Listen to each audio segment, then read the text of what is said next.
So, welcome to episode 10 of my podcast. I'm Christina Silva. Today, I've got the pleasure of chatting with Dr. Janet Salmons, a free-range scholar, author, creative, and expert qualitative researcher who has a particular interest in online research methods and ethics.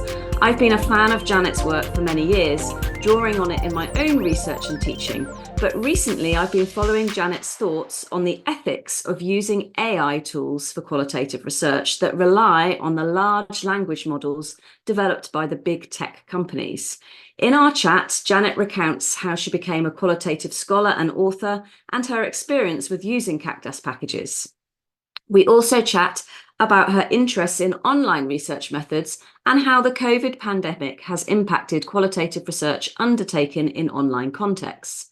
In fact, when we chatted, Janet had just taken up a fellowship at the Centre for Advanced Internet Studies in Bochum, Germany, and she shares with us some of the exciting and innovative work she's doing there right now. But much of our chat is actually about the ethics of the use of AI tools for qualitative research. This is actually a massive topic, and Janet and I zoom in on a few phases in the qualitative research workflow to pick up on some of the key ethics questions that qualitative researchers must critically engage in when choosing to use AI tools for their analysis. We both really want to keep this conversation going because it's a really important one, so do share your thoughts in the comments and let's really get to grips with dialogue about these important issues. I hope you enjoy our chat.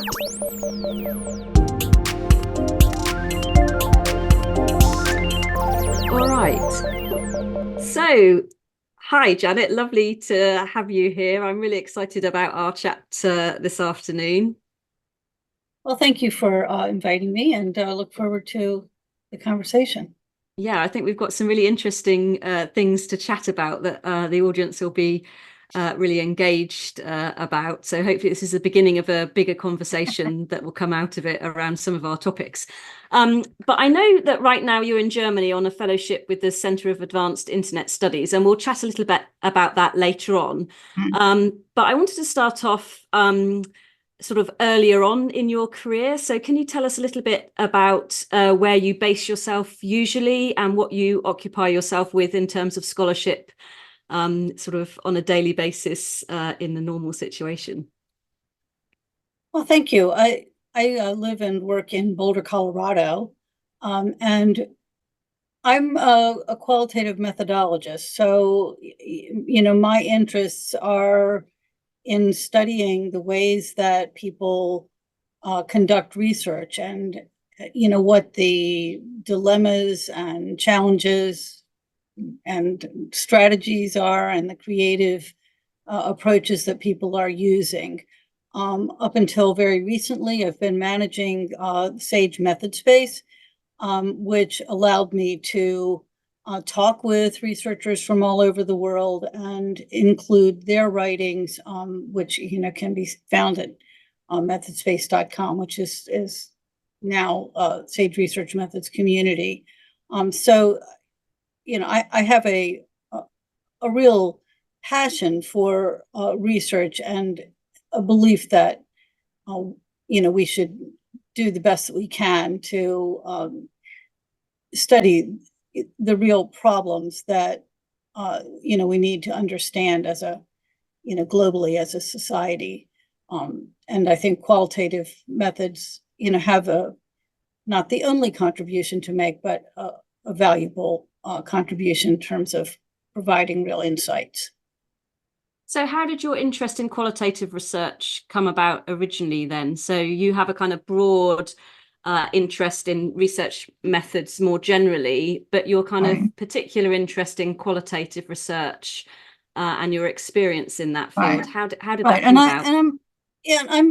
I'm particularly interested in kind of, you might say, modern qualitative research that uses technology, particularly in the data collection side, but throughout the entire research process. And I became interested in this when I was doing my PhD, And I knew that I wanted to interview people around the world. I was actually studying online collaboration and ways that we can foster the skills people need to be good collaborative partners in the ways that we teach. So I knew that I wanted a broad sample, but I had no funds or ability to go zipping around the world and talking to people. But at the time, I was doing webinars, and I was a very early adopter for webinar presentations. And so I thought, well, why can't I use this kind of technology? Because the nature of my study was visual. I was developing a visual model, and anyone who's familiar with my work knows that that's the way that I like to communicate things. So I needed to be able to show this and to have annotation and kind of manipulate the parts of the models to to see how the collaborative process unfolds. So I used Illuminate, which was an early web conferencing platform designed for educational purposes. And it worked so well, where I was able to do all of those things, use a shared whiteboard, collect the oral, verbal types of data, the visual data where I could see the person, as well as, working on the model. And I thought, this was just phenomenal. And anytime I would talk with someone about my research before I ever got to discussing what it was I found out about collaboration, they'd be like, stop, how did you do that? Is there anything written about that? And so, after people, making that same comment over and over again, I thought, this is a sign, maybe this is what I should be writing about. And so that's kind of the direction that I went. And, I started looking at this kind of very visually rich, highly interactive styles of interviewing online, and then, have continued to expand to look at, a wider range of online methods.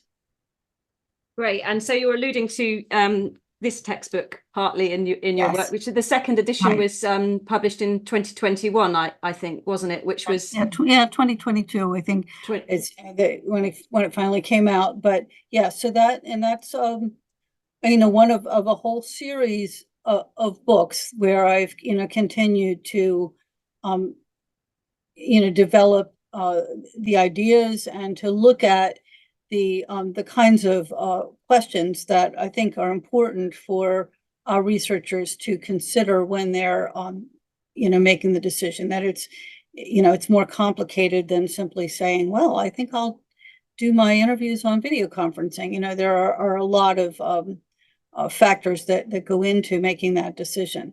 So obviously, I've been doing this for a while, considering that the video conferencing, mode of communication was new. So, I've had a chance to continue to kind of learn and develop this work, as the various kind of forms of communication have not only where the technologies have become available, but where the usage of those technologies has been, become much more common. And that's partly, I guess, because of the COVID pandemic, isn't it? I mean, that the sort of, do you find that the interest and use of online methods has kind of changed a lot over the last few years? And do we put that down to the pandemic, or was that move happening anyway? It was certainly a big catalyst. And I would say in two ways. When I first started, and when I started writing about this stuff, one of the kind of limiting factors was, well, would your sample be constrained by the fact that not everybody uses these technologies? I mean, at that point, you have to buy a separate webcam. You doesn't come built in. You didn't have one in your pocket. So, as the technologies have become available, people, much more accustomed to their own personal and social communications, occurring with those technologies. But I think what happened during the pandemic is that, people started to see, how they could use those, in a broader way, in a professional way. And so they're, much more comfortable, being a participant. And then, of course, for researchers, the people who before had been like, oh, no, no, no, I wouldn't want to do that. Much better to do it in face to face. And, it's not that I think everyone should abandon face to face research. Everything has its place. There's no one size that fits all. But, people who'd been very, reluctant to adopt online methods or to accept that this type of research would be valuable, suddenly had to, think again and tried some things out. And so I think, there's certainly, was a lot of experimentation and that certainly moved things forward. I certainly heard from a number of people that I hadn't heard from in a number of years because I know they were thinking, who is that woman who was always talking about this stuff? And so, certainly, there was some, more interest. And I think, now that people have tried those methods, I don't think that they're going to go away, and that, this be more common to use not only online methods, but also hybrid methods where, maybe some part of your communication with participants is online. And if you have the chance to be in the field or to be with participants in person, you can do that. And in terms of other kinds of sources, non-human sources, extant data, there's also been, a huge movement because when I was doing my master's degree, part of my research was archival, and I, did that research like in an archive. Now, the materials that I studied, if I were going to study that again, I would still need to go to the archive. It's not everything is online in terms of historical materials, but there's a substantial increase in the amount of material that's online. It's not only documents, media of all kinds. One of the ones that just kind of blew my mind was finding the recording of a man talking about his mother telling him that slavery was over. Wow. And that they were free. That in his own voice, you could hear someone, who is a child. And, it gives you goosebumps. Yeah. And that, so it's not only the increase in the technology for communication with participants, it's also that, archives and libraries are, now have, many more materials. So, yes, we have social media posts and those kinds of contemporary materials that we can access online, but we also have, lots of other materials at our fingertips that, we would have had to travel around the world to get to. But it's an important point, though, isn't it, that not everything has been digitized or necessarily will be in the future. And I think it's important for us to remember that, not just to rely on, I can grab the stuff electronically easily. It makes me think a little bit, what I say a lot to my students now, the fact that so many pieces of literature are available electronically these days. When I did my master's and my PhD, I stood behind the photocopier for hours and hours with an actual physical journal and photocopied everything. Yes. And it's quite a long time ago, but it's not that long ago how much those things changed, doesn't it? How our research practices changed through the availability and capabilities of technology. Well, I'll share a link with you that you can share with your viewers of an interview I did with an archivist at Cornell University, which was particularly fun because she would have been the head of the library archive system at the time that I was a lowly student, out there, reading the stuff in boxes. But we looked at the kind of political and power structure around what gets scanned and cataloged or not. Because Okay. the work that I was studying, what has been scanned, if you looked in the in the index, it's like box 1, box 2, box 3. Like, what's in the box? Who knows? You're gonna have to go there and find out. Yeah. Whereas, someone else who was more prestigious, by someone's opinion, somebody coughed up the funds to fully catalog, where you could look, and you could see scanned, documents, and you could search and find the particular document. So, the fact that many things are available doesn't mean that everything is available. And I think that is a good point for researchers to know, because you kind of feel like, well, if I can't find it, with my search engine, then it must not exist. But there are still things, so you have to actually look at in person. Mm. So, do you think there are particular situations or circumstances when online data collection methods are particularly appropriate or not? Or do you think it's a sort of case by case research Well, I think, basis? I mean, my original, example that I gave from my doctoral study, I think kind of gives us a few clues. One was that I wanted a sample, that included people that I could not reach physically. So, I ended up with people from 5 countries. I didn't have, the ability to go to those places. So it's much more, allows for a wider sample, also allows you to go into, places where, for example, the researcher effect of you being there might be a hindrance. I interviewed someone who was doing research with indigenous people in the Arctic, and she said, if I just showed up there, this would not be, a good thing.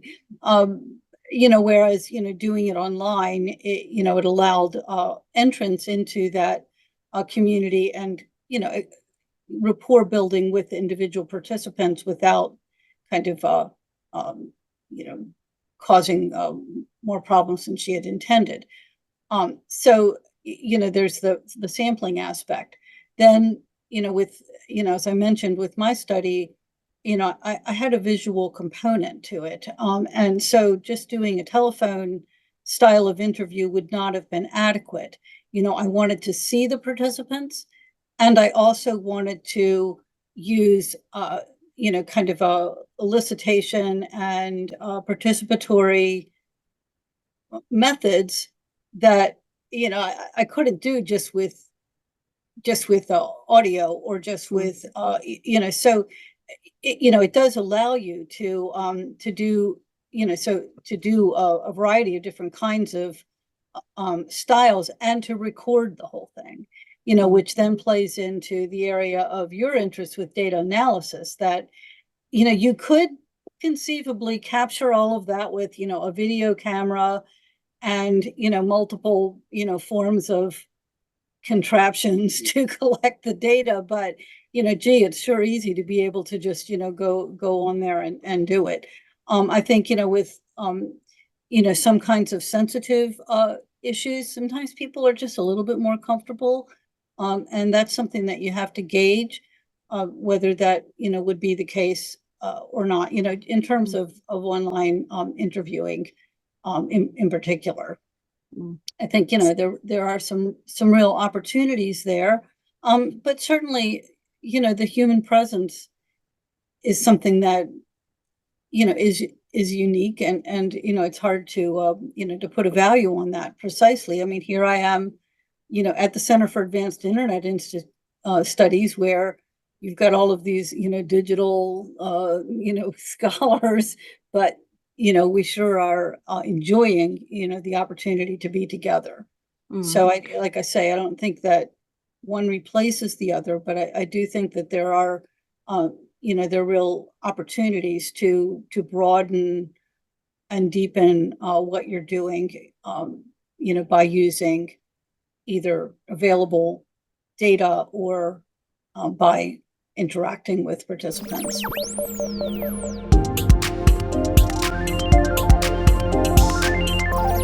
So you mentioned the Centre of Advanced Internet Studies, and you're on a fellowship there right now, aren't you, Janet? Can you tell us a little bit about how that came about and what you're doing? Because I think you're building on some of this work in some exciting ways at the moment, aren't you? Well, it was very exciting when I saw the notice for this fellows program. I was impressed because it's interdisciplinary and collaborative. And as I mentioned, studying online collaboration is another one of my interests, and also my personality that, I like people, and I like, having a chance to, kind of interact, across the usual boundaries. So I thought, this is really meant for me. And then the other aspect of it that was particularly appropriate for me was that it appealed to people across the career span. So it's not only aimed at a new, early career researcher, which, certainly, a valuable, and we have some in our group who are, just starting out, and that's important too. But what I wanted to do, and what I am doing with this fellowship, is to look at all of these materials that I've developed. As I've described, I've been doing this for a while. And so I've had a chance to kind of, evolve, these ideas over time, but, to really have that as my focus, to sit down and look at, all of the materials that I've developed, all the models, the decision models, and the ways of thinking, and solicit input on them. So I'm doing that by setting up an online asynchronous focus group, which is a discussion board style of data collection with a group of researchers from around the world who agreed to give me their perspectives on my work. And of course, it takes a little guts to, open yourself up. We all have to go through peer review. It's not usually people's favorite thing. Reviewer number two, is always, there's always one in every crowd. But, to, really purposefully ask people for input about, what, how the materials are presented, because I have a lot of visual figures, how they're presented, whether the explanations are clear, if there are things that are missing that should be added, or whatever, kind of input they may have. So I'm doing that, as I say, both with the people here I have a chance to interact with, and with a group of people online. And then as I, once I complete the in-person residency, I will take everything that I learned from this and put together an updated design guide that would be a complement to my books, because I think, not everyone needs kind of the full textbook. They already have a background, they know how to do qualitative research, they understand about methodology and all of that.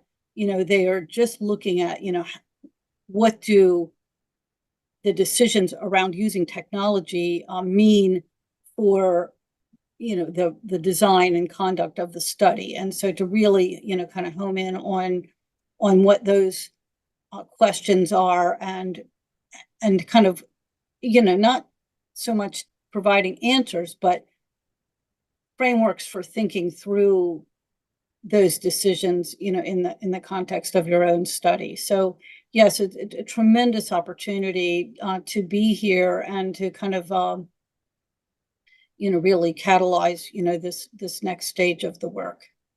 So it's not going to be a third edition of the book or a replacement to the book. It's going to be a kind of supplementary set of That's the way I would interactive materials around the topics. Yes, it will be a multimedia online ebook that I will create in a way that allows me to continue to update it, to add materials from other researchers, examples, walkthroughs, all kinds of stuff. So I'm very excited about being able to do that. And, that's just kind of not possible within the, form of a traditional print book like the doing qualitative research online. But, certainly I feel that the doing qualitative research online, with the new edition of this book, includes, in-depth exploration of ethics and, some of those kinds of background pieces that, that are essential, especially for new researchers. Well, really interesting. I'm looking forward to seeing it when it's produced. It sounds like a really dynamic set of resources that you're gathering and reflecting on, and then making available. It's going to be open access. Is that right? Yes, it'll be open access. That's great. So I'm bequeathing it to the world, and hoping that, it will help researchers to develop proposals that will be accepted, because, I really feel that the more precise you can explain, what it is you want to do, that, reviewers who are not as familiar with the ins and outs of qualitative research online will understand what you want to do, and that researchers, have a chance to really think through, how they can achieve the purpose of the study.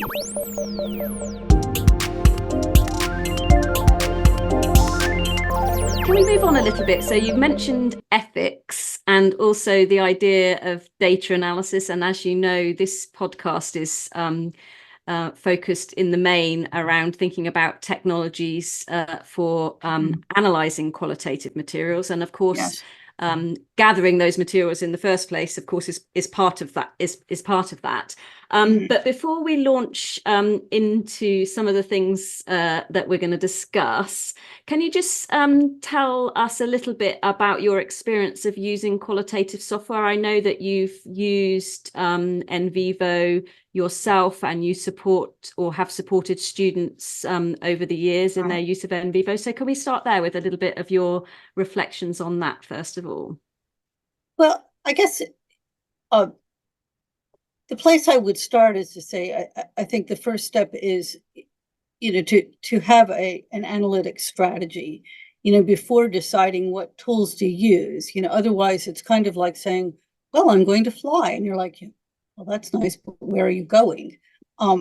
So, really, thinking through in the research design process, at least the kind of beginning framework for, the kind of analysis that you want to do. And, and to realize that, just as every other decision, makes a big difference with your study, your analytic strategy does too. I mean, one of the things that I did with my original work with, I went back to it. I went back to my data and used a different type of data analysis, and came out with a whole different, kind of, I came out with, with a theoretical piece that I published as another, kind of outcome. So, having a kind of flexible attitude towards it, I think is really valuable. I certainly think that, being able to use the computer analysis tools that we have available is, a big boon to qualitative researchers, not only for the kind of coding piece, but just for being able to organize and manage your data, because, that can just be, overwhelming. And, as I say, I think, one of my goals, with my work is to try to help people just not fall down somewhere in the middle of the project and not be able to move forward. And, I think that's a place where people often do fall down. So, it's overwhelming. They can't manage it. And either that means their analysis is too thin, because they didn't go into enough depth, or, they just gave the whole thing up altogether. So, I certainly think it's valuable, to use these tools. I, I am most familiar with NVivo, and have worked with, my own doctoral students when I was teaching, to adopt that. And right now, with the project I'm doing, I'm using NVivo at this point, to analyze the literature, because I want to, include updated examples and articles in this work. So, just being able to, use it as an organizational setting, I think is really valuable.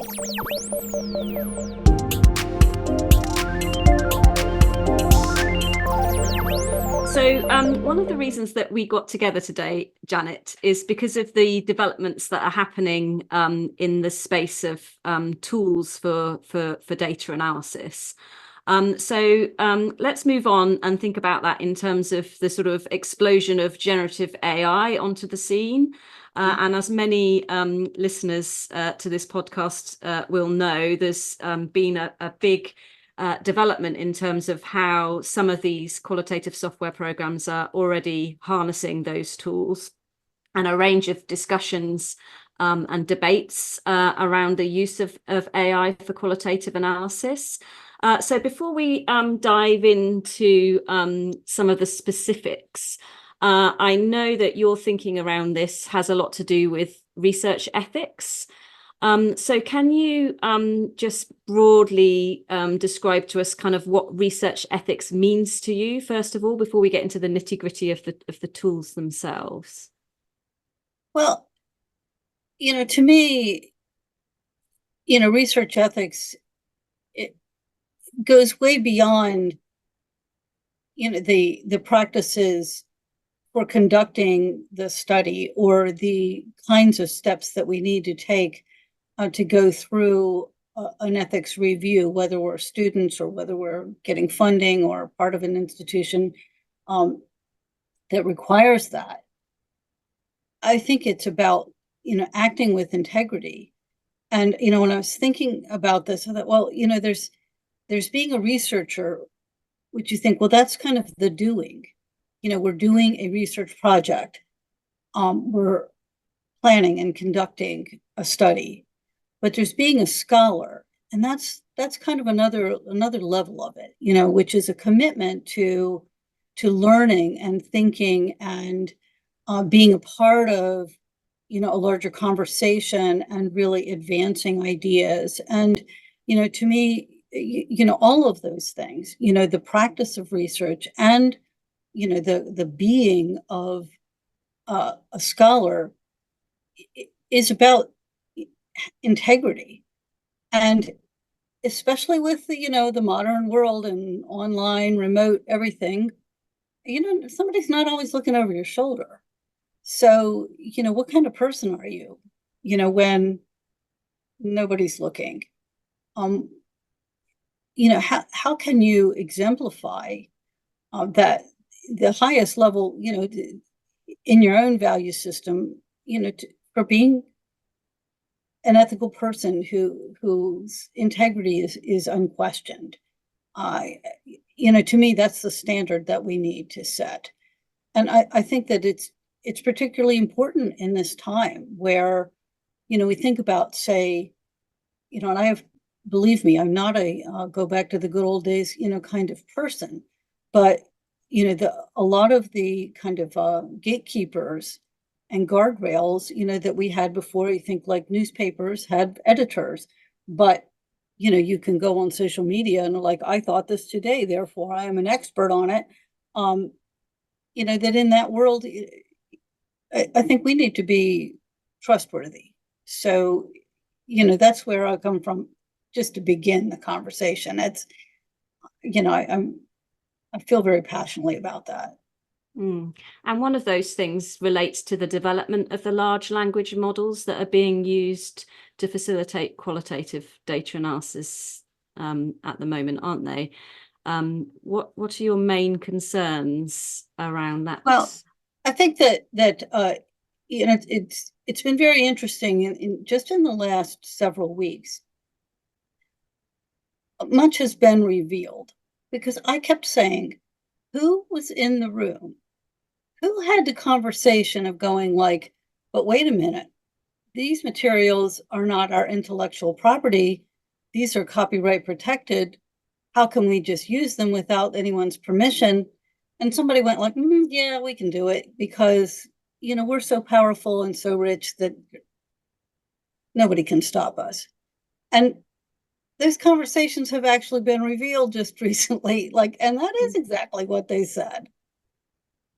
And to me, that is not acting with integrity. And I mean, I just kind of, from the very beginning, like flabbergasted, because I'm like, if someone uses my materials in a classroom with students, I get a check. But billionaires who like somehow, all kinds of money has materialized to support AI, but none of it going to the people whose work went into it to begin with. So, to me, there's kind of two questions. One is like the input of it, and then you get to the output of it. But for the input of it, taking copyright protected material and intellectual property without permission or compensation or the ability to say no, I'm going like, well, wait a minute. Like, I'm thinking research ethics with participants. I mean, what do we have to do?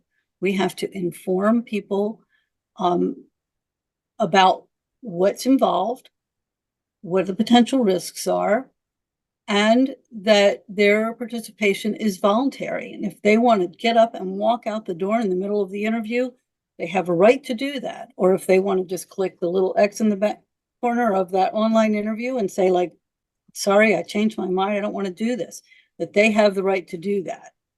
And the right, to request that any data that has been collected on them is not used in the study. I mean, that's the rules. So how is it that when it comes to AI, they don't have to follow any rules? Like, I don't think that's right. So as a qualitative researcher, is it questionable then to use those tools knowing that they've been developed in those ways? Is that your point about the kind of ethics Yes. of who we are as qualitative researchers, right, and what we're in the business of doing? Well, there are a couple of things about that. I mean, one, it's interesting that in the SAGE journals materials, they have differentiated between what they call assistive AI, things like spell check, grammar check, translation tools and things like that, and generative AI. And, to me, that's a valuable distinction to make, because it's not only, so they're like I say, with the generative AI tools, they're the two parts of it. One is what went into it, which was basically stolen. There's no other way to put it. You didn't agree. They took it. You didn't have a chance to say no. You can't withdraw it, and you get nothing for it. So like, if that's not stolen, then I don't know what is. So then you have to say, well, would you use a database of stolen data? I mean, if you found out that, this highly sensitive data, personal data, was taken without the permission of people, would you use that in your study? Would you say, well, that's okay or not? See, that I'm not going to make the decision for anybody else, but for me, I'm like, no, I would not use that.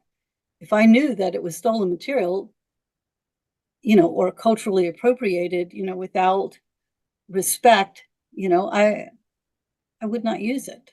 That would be my choice. So that's the one half of it.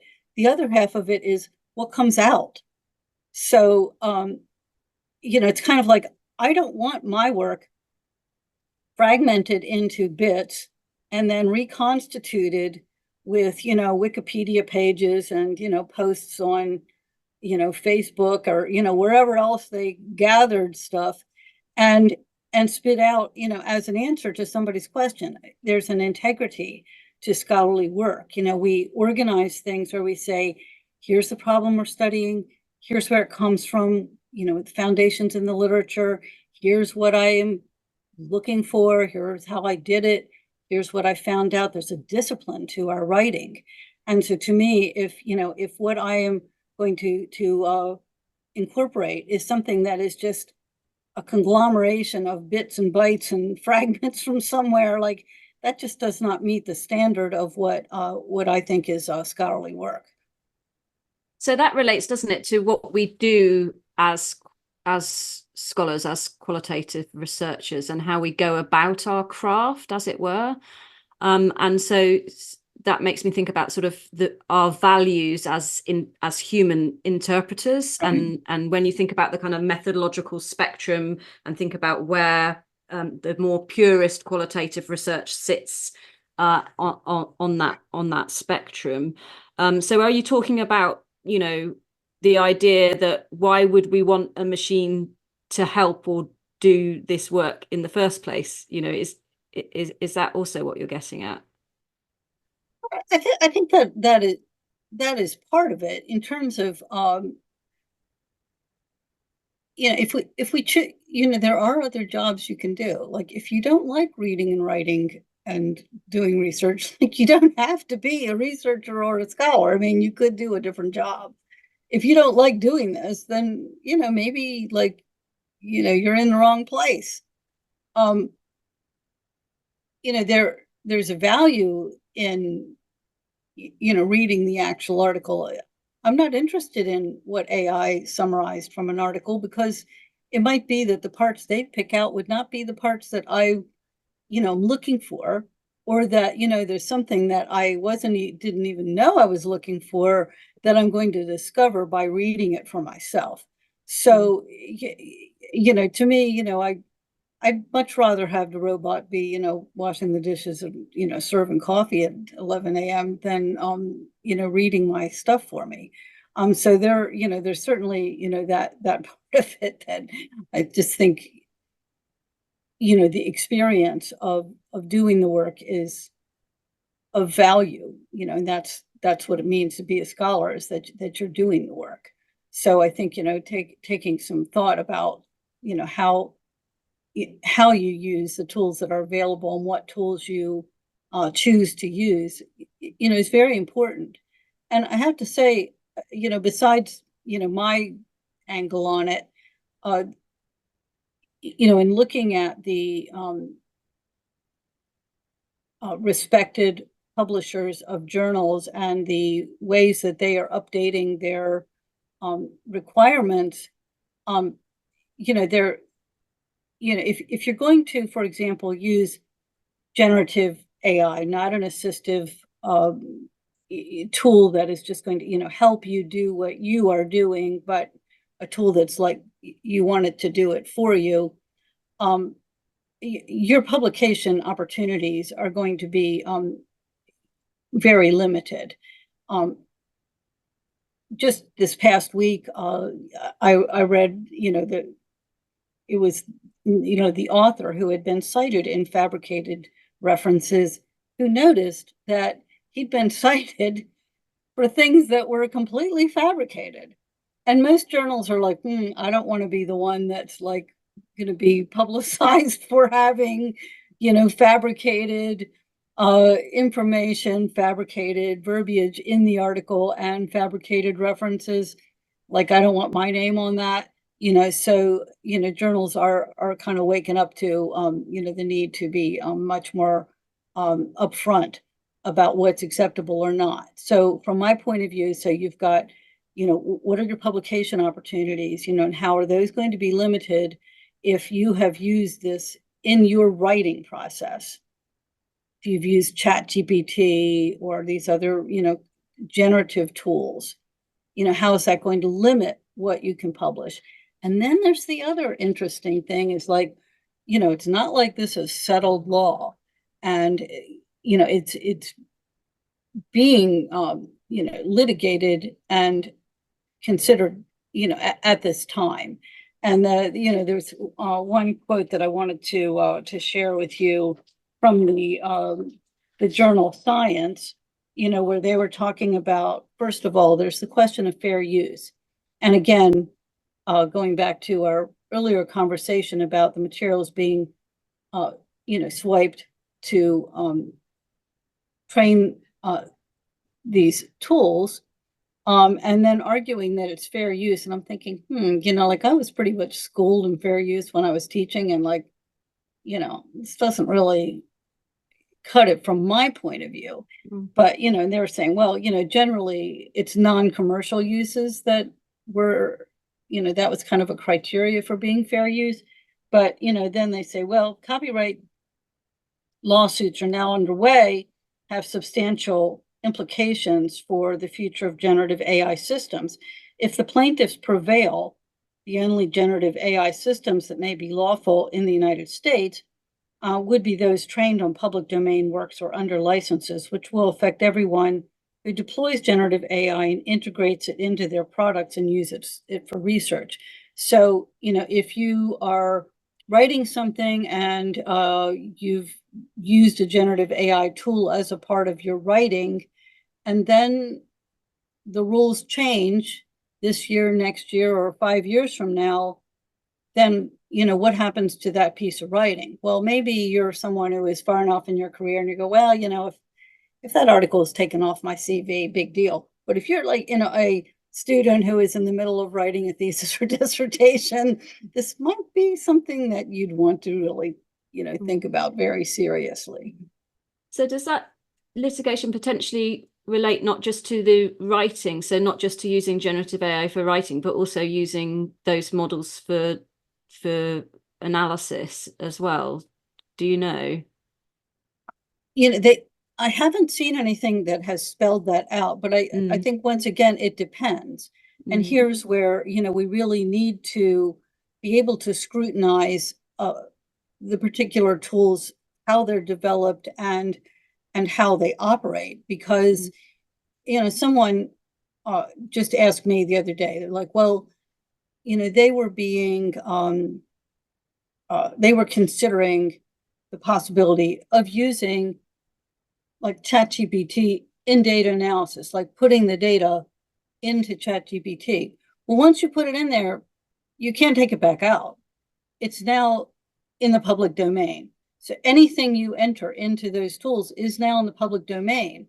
So, all the things that as qualitative researchers we're so careful about in terms of protecting identities of participants and of sources, we can't make those assurances if we are using those kinds of tools. Whereas,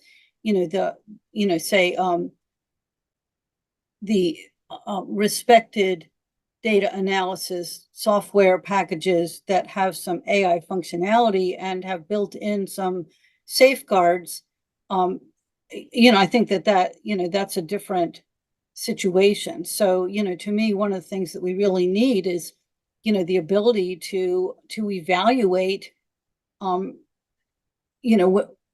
what's a good, what's something that really falls into more of the assistive, kind of side, and what's the, how do I, as a consumer, as a researcher who's looking for, the right way to proceed, how can I decide which is which? I think that's very challenging right now. Yeah, and I think that's to do with the black box issue, isn't it? Is that how transparent and open are these products, and how the sort of open AI technology has been implemented into a qualitative analysis tool, for example. That's something that they tend to be quite open about in terms of how that works and what happens to the data, and that the data is not being used to train the models, etc. But your earlier sort of discussion about how the models were trained in the first place is something that hasn't been discussed as often as the what happens to my participant data piece, which is where a lot of the concerns have been raised and also addressed, I think, in the last year or so. But the broader point about, does it even fit with my values as a qualitative researcher and a human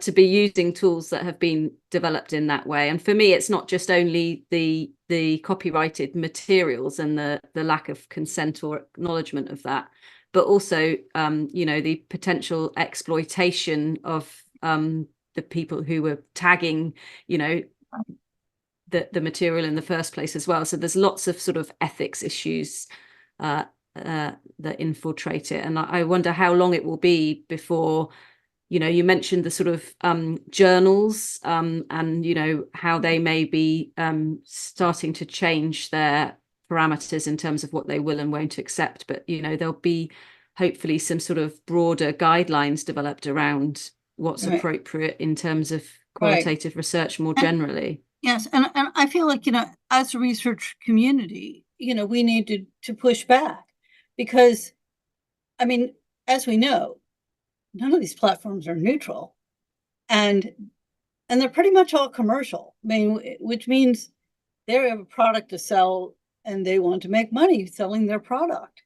Well, as consumers of those products, that we need to push back and say, we want to, we're scholars who want to operate from a place of integrity and be trustworthy to society, and not that what we are doing is lumped in with the kind of informal, I thought this today, kinds of writings that are so widely available now.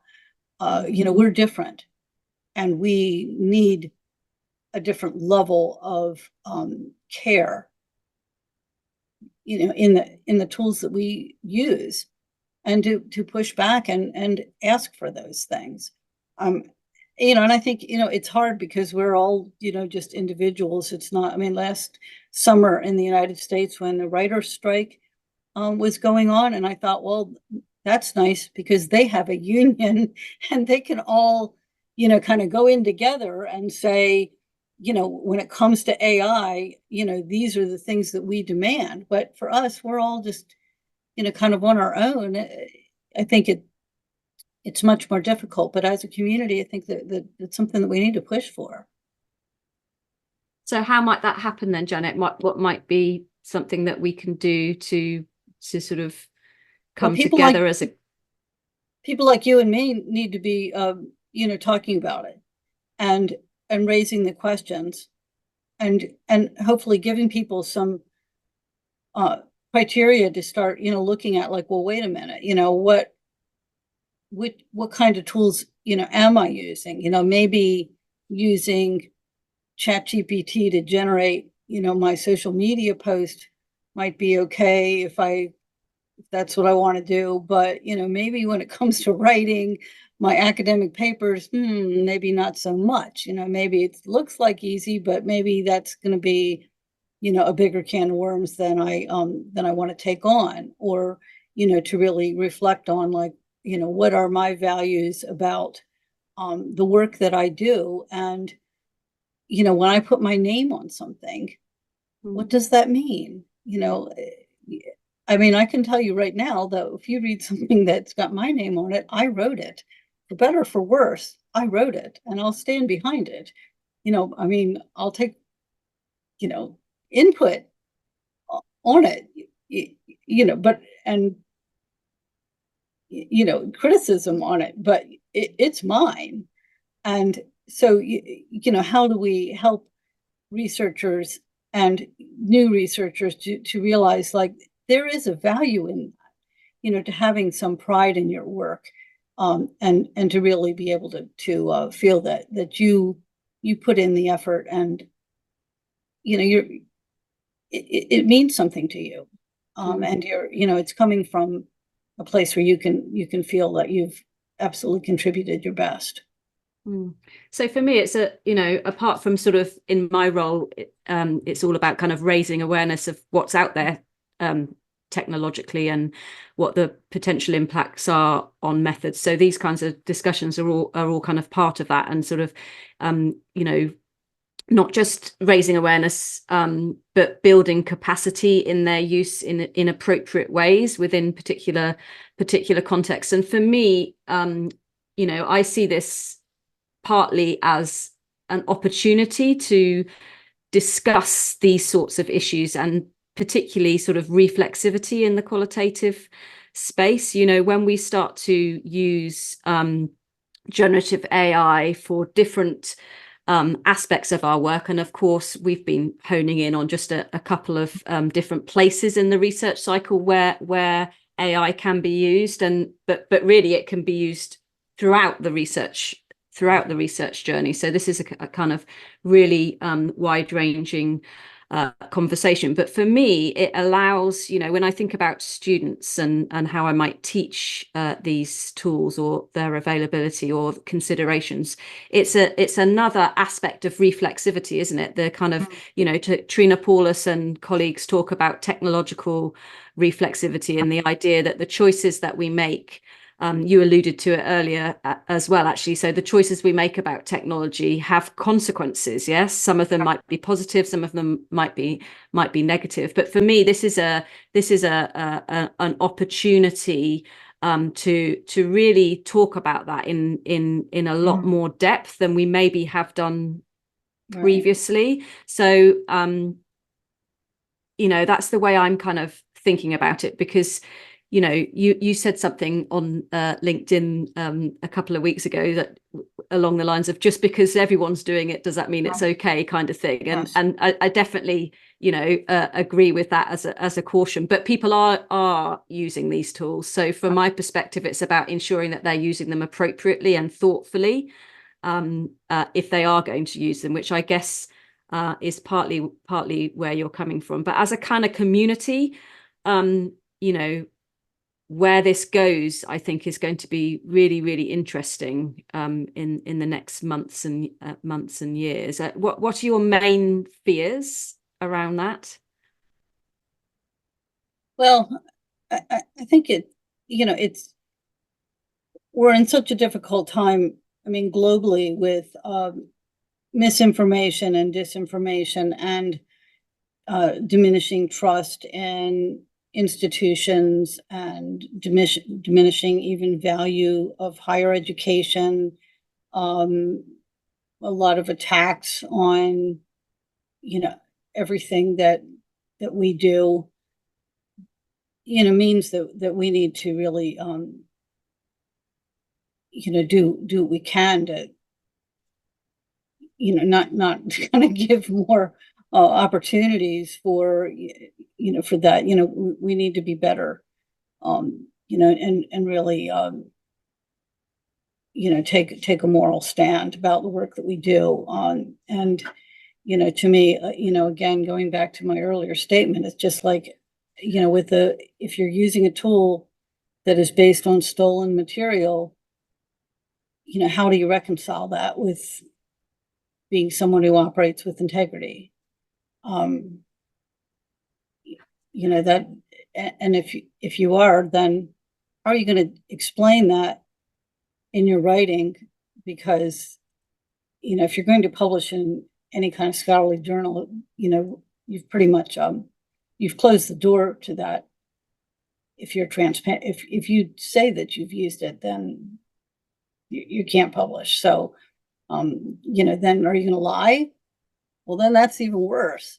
So I think it's to me, I just don't. I'm taking a pretty radical stance of saying, like, I just wouldn't use it at all in scholarly work, period. Generative AI, those tools, I just wouldn't use it at all myself. I don't think it's fair use, and I don't think it's right. And so I just wouldn't do it. People who are going to do it, then they're going to have to figure out, how are you going to explain that? How are you going to reconcile that? And what level of scrutiny do you need to do to the work to make sure it didn't spit out some hallucinations and made up its own answers and made up the references for those answers, which it's a gutsy tool. You got to give it that. All But right, Janet. I think it's very scary, just in terms of the quality of public discourse, information about serious things like health and political choices and, big decisions that we have to make as citizens, when our, world is full of stuff that can't be traced and nobody's going to take any responsibility for. And so I feel like, well, again, as scholars, like, if they can't trust us, what's left?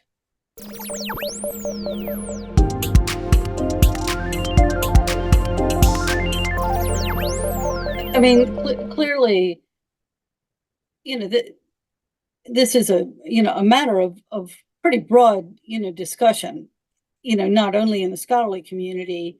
And, one of the models that I think is really interesting, Ed Newton Rex, who had been, a big person in the stability AI and, doing all kinds of, work in this field, and resigned from his position because he said, no, it's not fair use. I can't do this.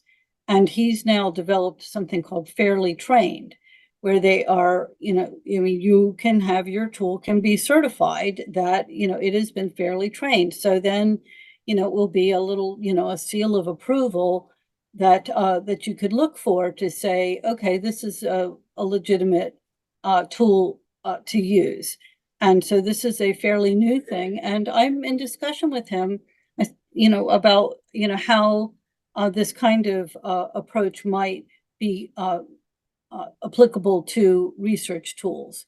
And I think that, again, as consumers of these tools and buyers who are, subscribing to, the various tools that we want to use, to press, those companies to say, well, I'm looking for that.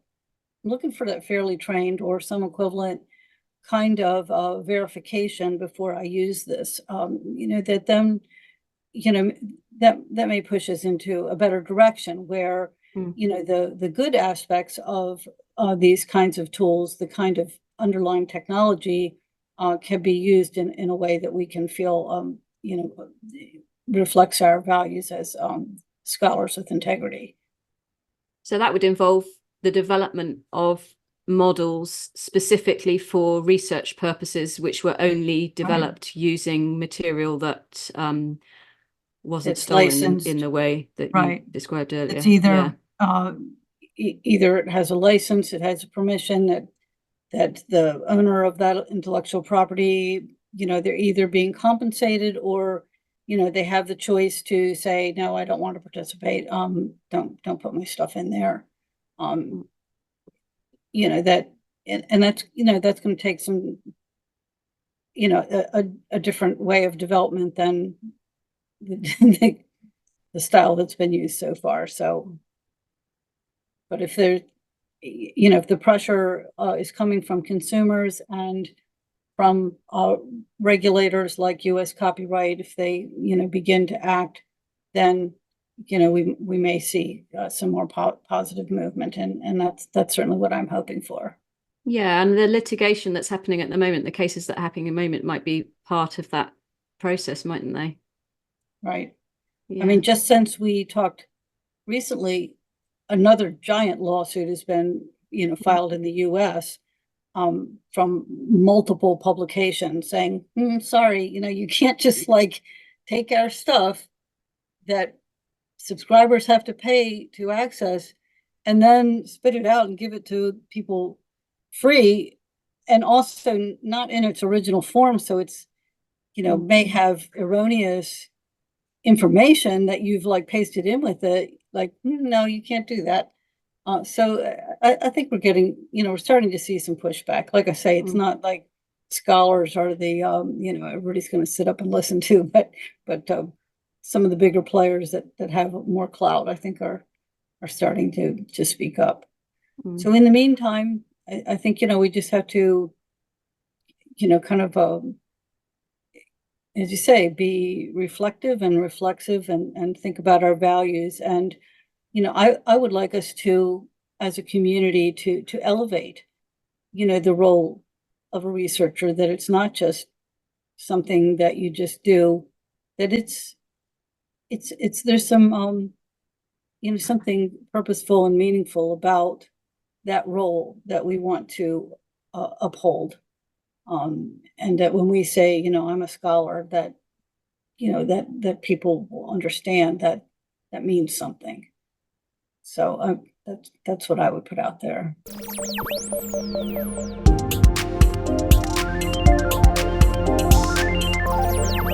So, as you know, I always finish up these podcast discussion with a couple of questions. I ask the same questions to everyone. So, although these are not questions that tie in completely with what we've discussed today, I think you have been thinking about them a little bit over the last few days. So, the first question is a little bit about the past. So if you had to pinpoint one moment in the past 30 years since qualitative software first came on the scene that had changed the course of analysis, what do you think that would be?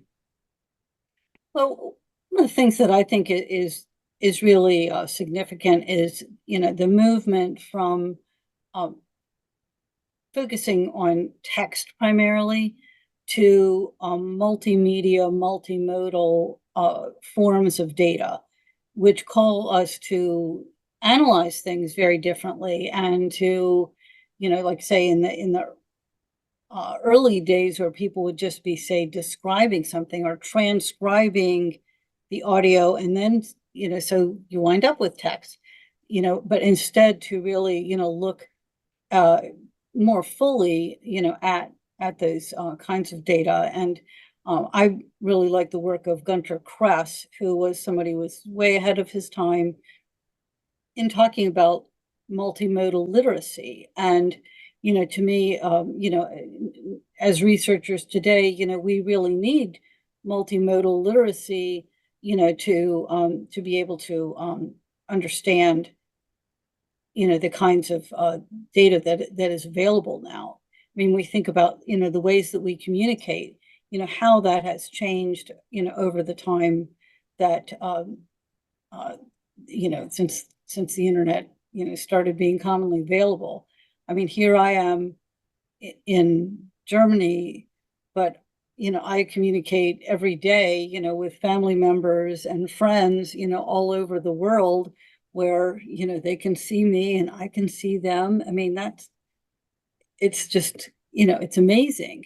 But that also means that, our data is that way too. So, that gives us both, opportunities and challenges that I think are significant. Great, thanks. So then looking forward to the future, which we have been talking about a little bit today, what's the one thing that you think needs to happen in the field of qualitative, computer-assisted qualitative analysis to further advance methodology? Well, I guess, ease of use, would be, one thing that, I think there's a, kind of a learning curve to most of the tools that are available right now. And so making those, a bit more user friendly, would be helpful. And I think, perhaps it's, on the side of the user or on the side of faculty members who are working with students, to look at, wider applications of those kinds of tools. If you're able to use those, throughout your educational process, to organize your material, to keep track of things, to kind of code your own work, so that when you're thinking like, I know I wrote a paper about this, you're like, well, here it is, I know, what, I can keep track of my own work, in addition to, data, and materials and literature, for a particular study. So I think, I would advocate for, that kind of broader integration, throughout higher education, rather than only thinking about it purely, to analyze data collected for a particular study. Okay, good point. Thanks. All right. Thank you, Janet. I thoroughly enjoyed our chat today. Thank you very much for taking the time. And thanks also for helping me to think about some of these issues a little bit more broadly. I really appreciate that. And I hope that we'll continue these discussions along the way coming out from this. And well, I wish you all the best for the rest of your time over in Germany. And I can't wait to see what you're producing. Yeah, thank you. All righty. Thank you. Bye-bye. Take care, Janet. Have a good day. Bye.